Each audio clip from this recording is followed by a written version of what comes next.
মাকে বললাম, মা খুব ঝাল ঝাল কিছু খেতে ইচ্ছা করছে, তুমি কি সেই আলু দিয়ে চিকেন কষাটা বানাবে? মা বলল হ্যাঁ, চল বানিয়ে ফেলি। আর কিছুই নয়, তেলের মধ্যে শুকনো লঙ্কা আর তেজপাতা ফোড়ন দিতে হবে, তারপরে কুচো কুচো করে কেটে রাখা পেঁয়াজগুলো দিয়ে দিতে হবে। সেই পেঁয়াজে একটু লবণ দিয়ে পেঁয়াজগুলোকে ভালো করে ভাজতে থাকতে হবে, ততক্ষণ ভাজতে হবে যতক্ষণ না পেঁয়াজটা একটু গোল্ডেন ব্রাউন হয়ে আসছে।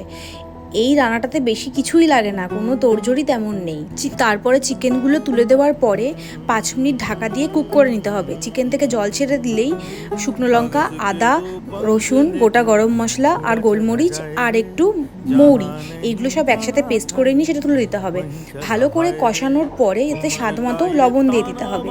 মশলাটার সাথে মাংসটা কষিয়ে এলে গরম জল দিয়ে 15 মিনিট ঢেকে ফুটিয়ে নিলেই রেডি লাল লাল চিকেন কষা। আমি কিন্তু শেষে কোনো গরম মশলা দিইনি, কষানোর সময় গরম মশলা অ্যাড করেছিলাম। আর চিকেনটা যা অতুলনীয় খেতে হয়েছিল, কি আর বলবো। আজ আসি তবে।